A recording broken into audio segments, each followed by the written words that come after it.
안녕하세요. 이번 주에 읽어본 책은 다니엘 핑크의 새로운 미래가 온다라는 책입니다. 이 책은 네이버 평점 8.11 정도 되고요. 2008년에 출간된 책입니다.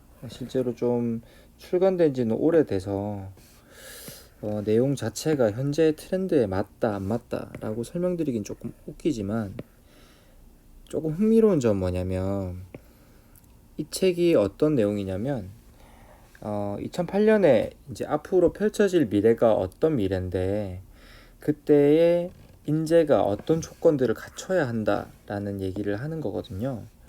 네, 그런 입장에서 보면 지금 이미 10년이 지난 현재에 이때 말한 저자가 어떤 소개했던 미래 인재 6가지 조건들을 현재 입장에서 한번 돌아서 보면 조금 흥미로운 부분이 있습니다. 자, 이 책의 저자인 다니엘 핑크 이분을 보면은요, 현재 엘빈 토플러 부의 미래나 제3의 물결로 다들 아실 거예요. 저도 그 책 읽어봤는데 너무 어려워서 다 이해를 못했던 기억이 있는데, 그분 이후엔 최고의 미래학자로 평가를 받고 있고, 그 과거 1990년대 중반에 엘 고어 부통령의 어떤 그 수석 연설문 작가라고 해야 되겠죠? 그분 그렇게 일을 했고, 백악관에서 일을 했고요. 그 다음에 뉴욕타임즈나 뭐 유수 유명한 언론사의 칼럼을 기재하기도 하고, 여러 가지 작가 활동, 그 다음에 경제학 부분에서 여러 가지 통찰로 주목받는 석학이라고 얘기를 합니다. 자, 그럼 이분이 2008년도에 이 책을 쓰면서 미래를 예측하면서 어떤 조건을 갖추어야 미래의 인재가 될 수 있는가 라는 것을 이 책에 설명을 하고 있어요. 근데 제가 봤을 때 조금 더 중요한 게, 여기서 얘기하는 6가지의 조건도 중요하겠지만 왜 이렇게 생각을 하게 됐느냐, 그 배경과 흐름이 조금 더 중요한 것 같아서 거기에 초점을 맞춰서 짧고 간단하게 설명을 드려볼까 합니다. 자, 우리가 살고 있는 시대가 지금 현재 어떤 시대다라고 정의하기 조금 어렵겠지만, 과거는 이미 우리가 정의를 했죠. 뭐 요즘은 4차 산업시대니 뭐니 여러 가지 말이 많지만, 18세기에 농경시대가 있었고, 19세기 산업화 시대, 공장의 노동자, 뭐 자동차를 생산하고 증기기관차가 나오고 그 시절이죠. 그리고 20세기의 정보화 시대, 각 국가의 주요 핵심 도시에 그런 거대 기업의 본사들이 들어서고, 거기에 이제 흰색 화이트 셔츠를 입고 일하는 사람들, 그리고 지식 베이스로 일을 하며 직접적인 노동을 하지 않는 그런 사람들의 시대죠.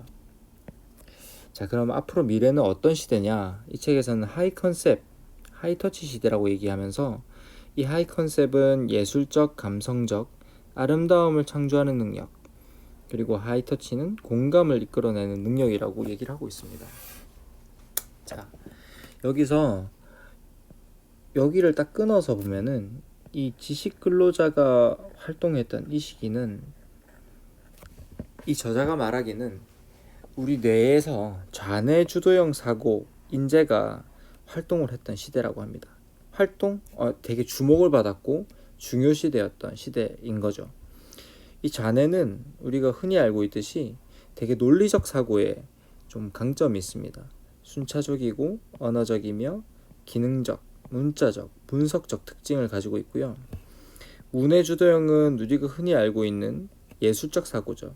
그 동시적이며 은유적이며 심미적이며 맥락적이며 종합적인 특징을 가지고 있어요. 그래서 잔해적인 사람은 보통 아마 이과형 인재, 그 다음에 운해형 인재는 뭐 문과형 인재, 이렇게도 흔히 얘기도 하기도 하죠.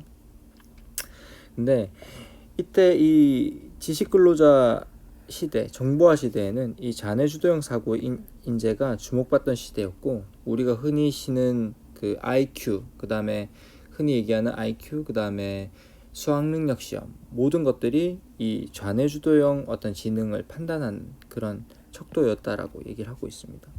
근데 이제 우리가 시대가 변하면서 가장 크게 발전한 IT 기술, 이런 것들이 이 잔해형 어떤 인재를 대체할 수 있는 시점까지 가고 있다라는 거죠. 그렇기 때문에 여기서는 그걸 자동화라고 얘기를 하는데, 우리가 흔히 예를 드는 1999년도에 그 세계 체스 챔피언 있지 않습니까? 그분 이름이 카스파로프라고 하는데, 그 당시에 딥블루라는 어떤 AI 프로그램에 의해서 6전 6번 경기를 해서 1승 1패 4무인가? 1승 2패 3무인가? 그렇게 했어요. 그래서 이걸 예로 들고 있고, 그렇게 함으로써 뭐 변호사나 그 다음에 어떤 여러 가지 지식 기반의 정보 기반의 그 전문직들이 이 자동화 그리고 고도화된 기술에 의해서 대체될 수 있는 위기에 직면해 있다라고 얘기를 합니다. 얼마 전에 잠깐 소개드렸던 그 이지성 작가의 에이트라는 책과도 약간 맥락이 와닿는 비슷한 그런 내용입니다. 그리고 하나 더 주목해야 될 게 뭐냐면, 자, 세계에 여러 강대국이 있잖아요. 선진국이 있고. 그래서 뭐 예를 들면 미국, 영국이겠죠.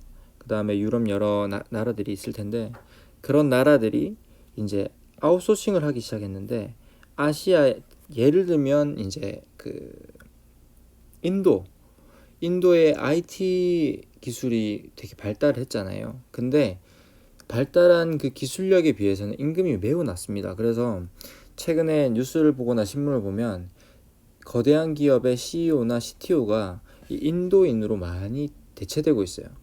근데 그 이유 중에 하나가 기술력은 높고 어떤 이 지식 근로자로서의 활용 가치는 높아지고 있지만 아직 임금이 낮기 때문에 특정 형태의 지식 노동자가 아시아로 이전이 되고 있습니다. 아웃소싱이 되고 있어요. 그래서 그 선진국의 대부분의 어떤 유능한 이런 이 지식 근로자들이 사실은 대체되고 있다는 거죠. 그래서 위기 의식을 좀 느껴야 되는 상황이고, 그리고 실질적으로 이 농경사회부터 정보화 시대로 쭉 넘어오는 과정에서 우리가 전에 없는 풍요로움을 누리고 있다. 그렇기 때문에 과거에는 극소수의 사람들만 추구하던 자아실현의 거의 모든 그 자아실현의 기회들이 이제 모든 사람이 추구할 수 있는 상황으로 변화되고 있다라고 얘기를 하고 있거든요. 그래서 이런 이 세 가지 풍요로움과 그 다음에 아시아로의 아웃소싱, 그 다음에 자동화로서의 어떤 대체, 이런 것으로 인해서 이 지식 근로자가 위기에 직면하고 있다라고 설명을 하고 있습니다. 그래서 지금 쉽게 설명하자면 이 하이 컨셉 하이 터치 시대에는 이 컴퓨터나 어떤 아시아의 아웃소싱 대상으로 대체할 수 없는 능력을 가진 사람이 되어야 한다라는 게 이 책의 메시지인 듯해요. 이렇게 간단하게 정리는 하고 있지 않습니다. 오히려 이 책에서는 뇌를 좌뇌 우뇌로 나누며 우뇌형 인간이 되어야 한다라고 얘기를 하고 있는 거죠.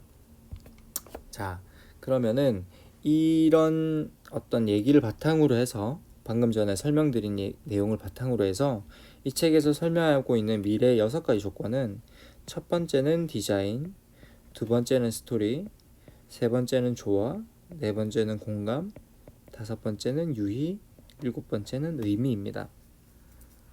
그래서 이 내용들을 다 설명하기에는 조금 시간이 부족하고 또 이야기가 길어질 수 있으니까 쉽게 얘기하면은 조금 더 심미적인 이 디자인 몇 가지만 말씀드리면, 디자인, 우리가 과거에는 어떤 기능적인 것에 되게 소비를 하는 그런 패턴, 그런 경향이 있었다면 이제는 아름답고 이쁘고 눈으로 보았을 때 즐거운 것들, 그런 것들에 소비하는 패턴이 늘어났다라고 하고 있습니다. 그리고 불과 20년 전 1993년도에 맥킨지의 MBA 출신들이 거의 뭐 과반수가 넘었는데 10년 뒤에 2003년인가 2000년대 중반에 이제 통계를 내보니 40% 수준으로 떨어졌대요.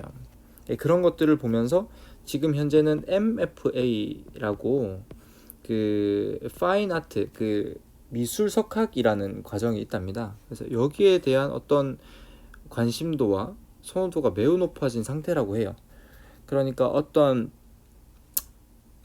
하여튼 이런 것들, 통계적인 것들만 봐도 실질적으로 사람들이 관심을 갖는 것들, 인정을 받는 그런 학위들이 바뀌고 있는 거죠.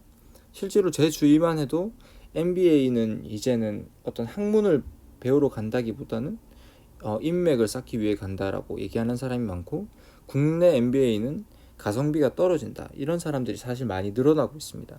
그렇기 때문에 조금 더 다른 방식으로 커리어를 쌓고 이제 시도하는 분들이 많아지고 있어요.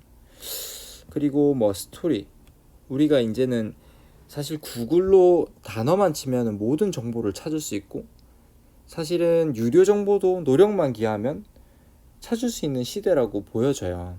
그런데 그런 정보와 어떤 사실들만으로는 이제는 부족하다는 거죠. 그래서 어떤 메시지를 전달하는 거에 있어서 스토리가 필요하다라고 이 저자는 얘기를 하고 있습니다. 그래서 사실은 저는 스토리텔링이 조금 약한 사람이라 스토리라고 하면 조금 와닿지 않는데, 쉽게 왕비가 죽고 왕이 죽었다, 예를 들면 왕비가 죽고 왕이 죽었다, 이게 이제 하나의 팩트라면, 왕비가 죽자 왕이 상심한 나머지 세상을 떠났다, 이렇게 몇 단어만 설명을 붙여줘도 이 이야기는, 이 사실은 스토리가 된다라는 예시를 들고 있습니다. 그래서 이런 스토리텔링을 할 수 있는 인재가 되어야 하고, 그 사람 자체가 스토리를 가져야 한다라고 얘기를 하고 있습니다. 그리고 뭐 조화는 우리가 현재 다들 알고 계시는 통합, 그러니까 새로운 것을 만들어내는 것이 아니라 기존에 있던, 지금 이미 있는 기술들, 조각들을 통합할 수 있고 크게 매크로하게 볼 수 있는 시각들, 그래서 그런 능력들이 오히려 새로운 비즈니스를 만들어내는 그런 시대, 조화라고 얘기를 하고 있거든요. 우리는 흔히 요즘 인테그레이션이 되게 주목을 받고 있죠, 사실. 그리고 공감은 사실은 AI 시대에 절대적으로 필요한 것 같아요. 이건 어느 책에나 나오는 얘기인데, 뭐 의사들이 해야 되는 일이 이제는 수술이 아니라 공감이다라고 얘기하는 사람도 많습니다. 그래서 공감이라는 것은 상대의 감정에 초점을 맞추는 것이죠. 내 감정에 초점을 맞추는 게 아니라. 그리고 그렇게 생각할 수 있는 능력이 하나의 메타인지 능력이라고 해서 그것과 관련된 책도 매우 많습니다. 그래서 단순한 어떤 논리력, 이 좌뇌 베이스의 논리력이 아니라 상대의 어떤 표정을 보고 상대의 감정과 감성과 이런 상태를 느낄 수 있는 이 운의 발달, 그리고 그것을 활용할 수 있는 능력이 하나의 리더십으로 발현되고, 또 그것만이 이 발달하는 어떤 정보화 시대의 기술, 이런 것들을 대체할 수 있는, 아니 대체되지 않은 irreplaceable한 인재가 될 수 있다라는 얘기를 하고 있습니다. 그래서 뭐 유희와 의미, 이런 것들도 뭐 책을 보시면은 내용을 알 수 있는데, 이렇게 이 작가는 이 미래의 이제 6가지 조건을 뽑아냈어요. 근데 제가 이 책을 읽어보니까 사실은 뭐 책이 막 두껍지도 않고 막 활자가 작거나 그러진 않아요. 근데 뭐 한 300페이지가 좀 안 되는 책이긴 한데 276페이지에 대한 책이고, 그래서 뭐 드리고자 하는 말씀은, 책이 막 논리가 빽빽하고 막 뭐 진짜 논리 정연해서 이 책을 읽으면 왜 이 사람이 이 6개를 뽑아냈구나 알 수 있는 막 그런 책은 아니에요. 뜬금없이 6개가 나왔다라고 저는 좀 느껴져요. 근데 이 사람이 뭐 여러 가지 다방면의 연구 결과 뭐 이렇게 6가지로 축약을 했다라고 좀 여겨지는데, 저는 오히려 더 중요한 게 왜 이렇게 생각을 했느냐, 이 배경인 것 같아요. 이 배경을 이해하시면 아마도 지금 현재의 상황과 조금 맞아 떨어지지 않나 저는 좀 생각이 듭니다. 그래서 앞으로 또 사실 이 4차 산업시대가 뭐 말이 4차 산업시대지 조금 더 지속이 되고 될 거잖아요. 그래서 거기에 맞는 인재가 되기 위해서는 이런 배경 지식, 특히 저는 이게 좀 와닿았습니다. 아시아로 아웃소싱하는 이 상태, 이래서 선진국이나 어떤 그런 곳에서 이런 인력으로 기술력이 대체되고 있다.